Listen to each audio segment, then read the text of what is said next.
BNP ক্ষমতায় গেলে সুন্দরী নারীরা রাস্তায় বের হতে পারবে না বলে জানিয়েছেন ফয়জুল করিম। এদিকে প্রাথমিক বিদ্যালয়ের শিশুদের জন্য ফিডিং কার্যক্রম নভেম্বরে শুরু।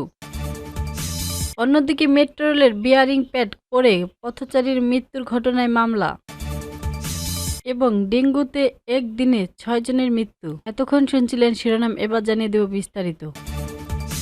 ফয়জুল করিম বলেন, বিএনপি যদি ক্ষমতায় যায় ঘুমাতে পারবেন না, ব্যবসা করতে পারবেন না, সুন্দরী নারীরা রাস্তায় বের হতে পারবেন না। সচেতন হোক জনগণ। আর কত, আপনারা যদি জুলুমকারী, অত্যাচারী ও চাঁদাবাজের পরিবর্তন চান না, চাঁদাবাজদের এ দেশ থেকে উচ্ছেদ করতে হাত পাখায় ভোট দিন, তাহলেই দেশে শান্তি ফিরে আসবে। রবিবারে বাগেরগঞ্জে ইসলামী আন্দোলন আয়োজিত গণসমাবেশে প্রধান অতিথির বক্তব্যে দলটির নায়েবে আমির মোহাম্মদ ফয়জুল করিম এসব কথা বলেন। প্রয়োজনীয় রাষ্ট্র সংস্কার, জুলাই সনদ বাস্তবায়ন ও সংখ্যাপাতিত্ব পিআর পদ্ধতিতে জাতীয় সংসদ নির্বাচনের দাবিতে রবিবার ২৬শে অক্টোবর বিকেলে ৩টায় সরকারি বাগের কলেজ মাঠে ইসলামী আন্দোলনে উপজেলা শাখার গণসমাবেশ অনুষ্ঠিত হয়। এতে প্রধান অতিথির বক্তব্যে মোহাম্মদ ফয়জুল করিম বলেন, আপনারা পিআর পদ্ধতি মানলেন না, গণহত্যার বিচার করলেন না, ভেবেছিলাম বৈষম্য দূর হবে, মানুষ শান্তি পাবে। ১৯৭১ সাল থেকে ২০২৪ সাল পর্যন্ত যারা এদেশে শাসন করেছেন তারা বৈষম্য দূর করতে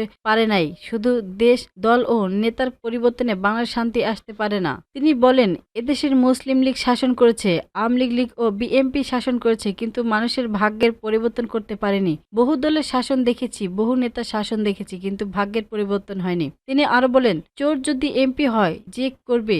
আওয়ামী লীগকে যে চাঁদাবাজি জুলুমের জন্য তাড়িয়েছেন এদেশের মানুষ, সেই চাঁদাবাজি কি এখন নেই? যে ধর্ষণের জন্য মানুষ আওয়ামী লীগকে তাড়িয়েছেন, সে ধর্ষণ কি হচ্ছে না? যে দলটির জন্য আওয়ামী লীগকে তাড়িয়েছেন, এখন কি সে দখলদারি হচ্ছে না? সমাবেশে এসব কথা জানালেন ফয়জুল করিম।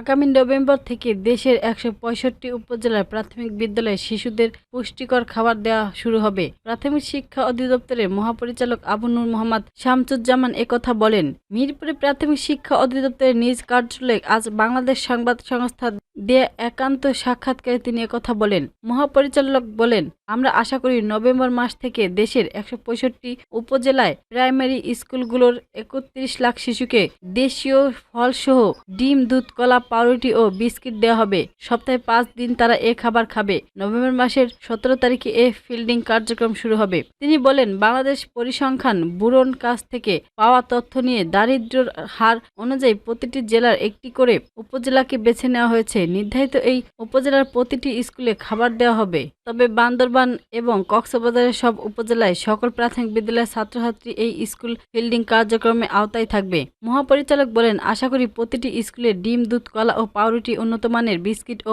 মৌসুমী ফল আমরা আমাদের শিশুদের সরবরাহ করতে পারব। তিনি বলেন, মানসম্মত খাবার পেলে বাচ্চারা স্কুলে আরো বেশি মনোযোগী হবে। পুষ্টির যে চাহিদা তা মিটবে।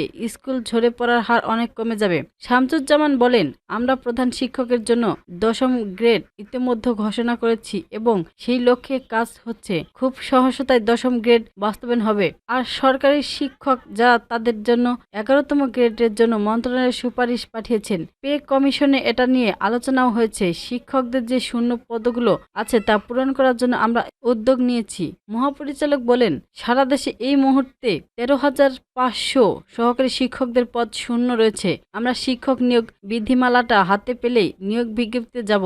আশা করি খুব অল্প সময় অর্থাৎ আগামী নভেম্বর মাসে আমরা বিজ্ঞপ্তি দিতে পারব। তিনি বলেন, এর বাইরেও দীর্ঘদিনের একটা সমস্যা জমে আছে, সেটা হলো ৩২,০০০ সরকারি শিক্ষক এবং মুহূর্তে চলতি দায়িত্বে অথবা ভারপ্রাপ্ত প্রধান শিক্ষক হিসেবে কর্মরত রয়েছে। এটা নিঃসন্দেহে তাদের জন্য খুব যন্ত্রণাদায়ক। শামসুজ্জামান বলেন, এছাড়া প্রাইমারি সকল স্কুলে যাতে ইন্টারটিভ ফ্যান্ট প্যানেল একেবারে প্রদান করা যায় সে লক্ষ্যে আমরা কাজ শুরু করেছি। আমরা ইতিমধ্যে ৩,০০০ ইন্টারটিভ ফ্যান্টার প্যানেল বিতরণের পর্যায়ে রেখেছি। আগামী ৩ থেকে ৫ বছরের মধ্যে হয়তো আমরা অর্ধেকেরও বেশি স্কুল কভার করতে পারবো। ক্রমান্বয়ে সব স্কুলে ইন্টারভিউ ফ্ল্যাট প্যানেল দেওয়া হবে। তিনি আশা করেন, আমরা যে উদ্যোগ নিয়েছি তাতে আগামীতে বাচ্চারা খুবই একটা ভালো পরিবেশে লেখাপড়া করতে পারবে। সর্বোপরি বাংলাদেশের স্কুলগুলোতে যে ম্যানেজিং কমিটি আছে সেটা এই মুহূর্তে স্থগিত আছে। আমরা পরবর্তীকালে যখন এটা আমরা নিয়মিত করব তখন সংস্কার করব। রাজধানীর ফার্মগেটে মেট্রো রেলের পিলার থেকে বিয়ারিং প্যান খুলে পড়ে পথচারীর মৃত্যুর ঘটনায় মামলা দায়ের করেছেন নিহত আবুল কালাম আজাদের স্ত্রী আইরিন আক্তার পিয়া বাদী হয়ে মামলাটি করেছেন। সোমবার ২৭ অক্টোবর বিষয়টি নিশ্চিত করেছেন তেজগাঁও থানার ভারপ্রাপ্ত কর্মকর্তা ওসি মোবারক হোসেন। তিনি রবিবার রাতে নিহতদের আইরিন আক্তার পিয়া বাদী হয়ে একটি অপমৃত্যু মামলা করেন। এর আগে রবিবার দুপুর 12:30টার দিকে মেট্রো রেল স্টেশনের পশ্চিম পাশে ৪৩৩ নং পিলার উপর থেকে বিয়ারিং প্যান খুলে পড়ে একই পথচারী মৃত্যু হন। তখন ওসি মোবারক হোসেন জানান, ফার্মগেট মেট্রো স্টেশনের নিচে খামারবাড়ি কৃষিবিদ ইনস্টিটিউটের সামনের ফুটপাত দিয়ে এই পথচারী হেঁটে যাচ্ছিলেন। হঠাৎ উপর থেকে বিয়ারিং প্যান পড়ে তার মাথায় আঘাত, ঘটনাস্থলে তার মৃত্যু হয়। এ ঘটনার পর প্রায় ২.৫ ঘন্টার মধ্যে মেট্রো রেল চলাচল পুরোপুরি বন্ধ ছিল। তবে বিকেল ৩টায় উত্তর থেকে আগারগাঁও এবং সন্ধ্যা 7:15টার দিকে মতিঝিল থেকে শাহবাগ অংশে মেট্রো রেল চলাচল শুরু হয়। তবে বিয়ারিং প্যান্ট মেরামতের জন্য বন্ধ ছিল আগারগাঁও থেকে শাহবাগ অংশের মেট্রো চলাচল। পরে সোমবার সকাল 11টা থেকে সম্পূর্ণ অংশে মেট্রো চলাচল শুরু হয়। এদিকে মেট্রো রেলের বিয়ারিং প্যাড খুলে পড়ে পথচারী আব্দুল কালামের মৃত্যুর পর ঘটনাস্থল পরিদর্শন করেন সড়ক পরিবহন ও সেতু মন্ত্রণালয় এবং রেলপথ মন্ত্রণালয়ের উপদেষ্টা ফাউজুল করিম খান। তিনি সেখানে সাংবাদিকদের জানান, এই ঘটনায় সেতু বিভাগের সচিব মোহাম্মদ আবুল রউফকে আহ্বান করেন ৫ সদস্যের তদন্ত কমিটি গঠন করা হয়েছে। আগামী ২ সপ্তাহের মধ্যে তারা তদন্ত প্রতিবেদন জমা দেবেন। প্রতিবেদনে এই ধরনের দুর্ঘটনা এড়াতে করণীয় সুপারিশও থাকবে। উপদেষ্টা আরও জানান, এই ঘটনায় নিহত ব্যক্তির পরিবারকে প্রাথমিকভাবে ৫ লাখ টাকা ক্ষতিপূরণ দেওয়া হবে। এছাড়া তার পরিবারের কর্মক্ষম ব্যক্তি থাকলে তাকে মেট্রো রেলের চাকরি ব্যবস্থা করা হবে। এদিকে নিহত আবুল কালাম আজাদের দাফন আজ সোমবার সম্পন্ন হয়েছে।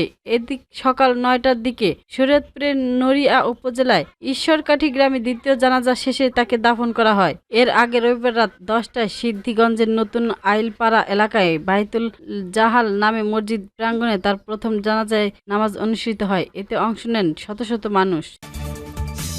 বাংলাদেশ থেকে ১ লাখ দক্ষ কর্মী নিয়োগের ক্ষেত্রে অগ্রগতি জানাতে জাপানের national business support combined cooperative NBCC এর প্রতিনিধি দল প্রধান উপদেষ্টা প্রফেসর মোহাম্মদ ইউনূসের সঙ্গে সাক্ষাৎ করেছেন। রবিবার ২৬শে অক্টোবর বিকালে রাষ্ট্রীয় অতিথি ভবন যমুনায় ২৩ সদস্যের একটি প্রতিনিধি দল প্রধান উপদেষ্টার সঙ্গে সাক্ষাৎ করেন। এ সময় প্রবাসী কল্যাণ ও কর্মসংস্থান উপদেষ্টা ডক্টর আসিফ নজরুল ও প্রধান উপদেষ্টার এসডিজি বিষয়ক মুখ্য সংগঠক লামিয়া মোরশেদ উপস্থিত ছিলেন। ন্যাশনাল বিজনেস সাপোর্ট কম্বাইন্ড কো-অপারেটিভস হল ৬৫টিরও বেশি কোম্পানির একটি জাপানি ব্যবসায়িক ফেডারেশন, যারা সাম্প্রতিক দক্ষ বাংলাদেশি কর্মী নিয়োগের সুবিধার্থে বাংলাদেশের সঙ্গে একটি সমঝোতা সংরক্ষণ এমওআই স্বাক্ষর করেছেন। এই চুক্তির লক্ষ্যে জাপানে বাংলাদেশিদের প্রশিক্ষণ, সার্টিফিকেশন এবং কর্মসংস্থানের জন্য একটি কাঠামো প্রতিষ্ঠাতা করা।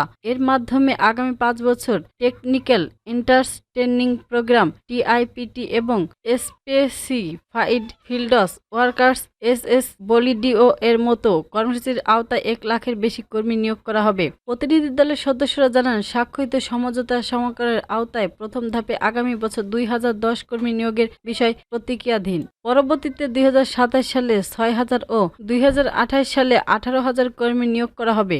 এর মধ্যে নির্মাণ খাত, সেবা খাত, এভিয়েশন খাত, গার্মেন্টস ও কৃষিতে সবচেয়ে বেশি কর্মী প্রয়োজন বলে জানান তারা। পাশাপাশি আগামী দিনে গাড়ি চালক, অটোমোবাইল ও রিসাইক্লিং খাতে দক্ষ কর্মীরা চাহিদা বাড়বে বলে জানান তারা। বাংলাদেশ থেকে কর্মী নিয়োগের লক্ষ্যে খুলনা ও গাজীপুরের কপাসিয়ায় ২টি প্রশিক্ষণ কেন্দ্রে সম্ভবত কর্মীদের প্রশিক্ষণ দেওয়া হচ্ছে।